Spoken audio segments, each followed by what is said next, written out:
ये आप देख रहे हैं ना भाई साहब, हमारे रविचंद्रन अश्विन।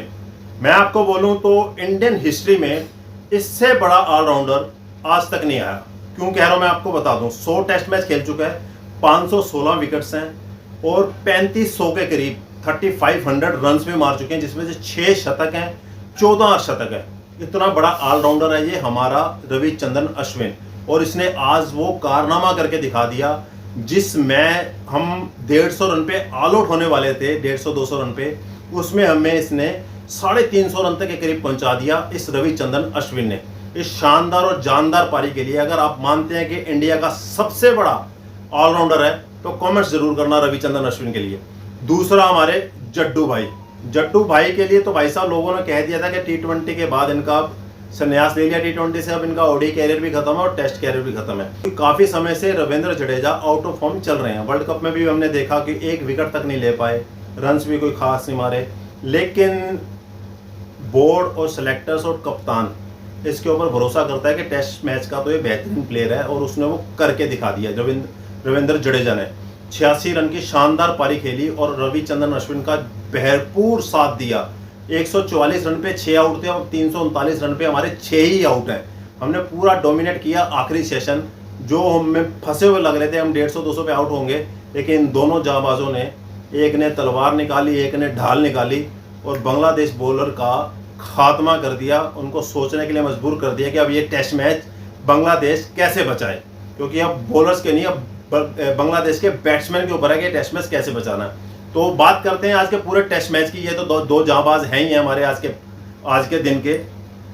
तो ये भाई साहब चेन्नई के चेपक में खेला जाने वाला मैच, और इसमें कल के दिन यहाँ पे बारिश हुई थी, मौसम में नमी थी, पिच में नमी थी। दोनों कप्तान जानते थे और दोनों कप्तान चाहते थे कि अगर टॉस जीतेंगे तो हम पहले गेंदबाजी ही करेंगे। और दोनों टीमों ने 3-3 सीम बॉलर खिलाए हैं इंडिया की पिचों पे। इंडियन पिच पे 3-3 सीम बॉलर, वहां 3-3 स्पिनर खेलते हैं वैसे आमतौर पे देखा जाए, लेकिन 3 सीम बॉलर खिलाए हैं क्योंकि पिच वैसी है। ये खास स्पेशल पिच बनाई गई है ऐसे। ये इस मैच से पहले बोला गया था बीसीसीआई की तरफ से इस पिच को फास्ट सीम बॉलिंग के लिए बनाया जाए, और वैसी ही पिच बनी और दोनों कप्तान जानते थे। दोनों ने 3-3 बॉलर खिलाए और वही बदकिस्मती यही रही कि हमारी रोहित शर्मा जी टॉस हार गए। और टॉस हारते बांग्लादेश के कप्तान ने कहा कि हम तो बॉलिंग करेंगे, आप बैटिंग करने के लिए आओ, क्योंकि जानते थे कि भाई साहब पिच में पूरी नमी है। और उनके बॉलर्स ने शानदार बॉलिंग की। तस्किन अहमद, हसन महमूद और आप नाहिद राणा, ये तीनों सीम बॉलर्स ने जो पाकिस्तान में कारनामा किया था, जहां पे छोड़ा था वहीं से आके इंडिया में शुरुआत की है। इनके नाहिद राणा 145 प्लस स्पीड फेंकते हैं, ऊपर से हसन महमूद ये भी 140-45 की स्पीड पे अच्छी लाइन लेंथ पे बॉल फेंक रहे हैं। भाई साहब मैं हैरान हूं कि बांग्लादेश के पास भी ऐसे जबरदस्त बॉलर्स, यंगस्टर्स आए हैं काफी समय के बाद। मेरे को नहीं लगता मैंने आज तक ऐसे बॉलर्स बांग्लादेश क्रिकेट टीम में देखे हों।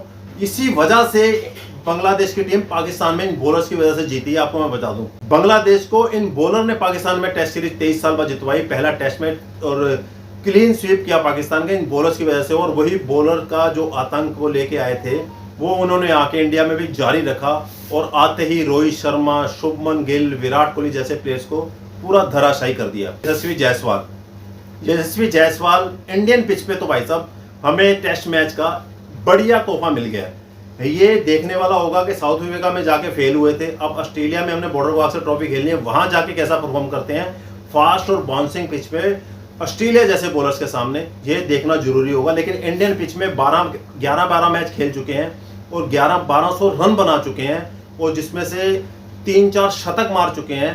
तो इतना जबरदस्त टेस्ट कैरियर का आगाज यशस्वी जायसवाल ने किया, और आज खेले भी वैसे। जहां दूसरे बैट्समैन रोहित शर्मा, विराट कोहली जैसे स्ट्रगल कर रहे थे, यशस्वी जायसवाल बिल्कुल आराम से लगे हुए थे, लेकिन अनफॉर्चुनेटली उनका साथ कोई नहीं दे पाया, जिस कारण वो शतक से चूक गया। मेरे को लग रहा था जब मैच देख रहा था कि आज शतक मारेगा लड़का ये, लेकिन 56 रन पे आउट हो गया, क्योंकि प्रेशर बन गया ना। दूसरी तरफ से विकेट्स गिरती रहती हैं तो दूसरा बैट्समैन जो बढ़िया खेलता है उसको कोई प्रेशर आता तो आउट हुए।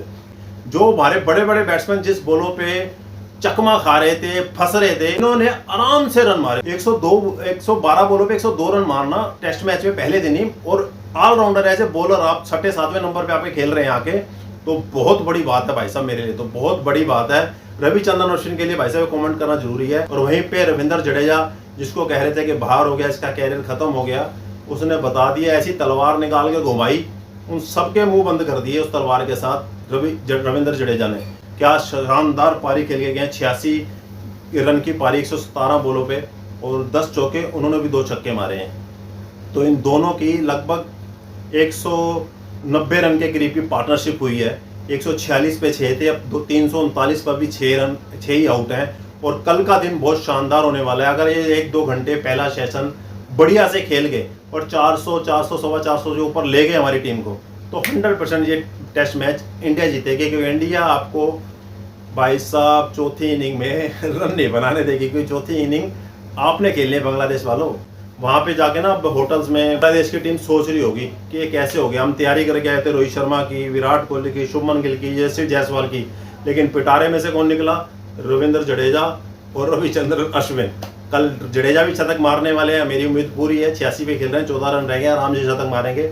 और रविचंद्रन अश्विन इस पारी को कितना और लंबा लेके जाते हैं, ये देखने वाली बात होगी। लेकिन जानदार शानदार पारियां, बहुत बहुत मुबारकबाद रविचंद्रन अश्विन को अपने छठे इंटरनेशनल टेस्ट शतक के लिए, और वहीं रविंद्र जडेजा की जांबाज पारी के लिए। आपको कैसी लगी इन दोनों की शानदार पारियां? कमेंट्स करके जरूर बताना।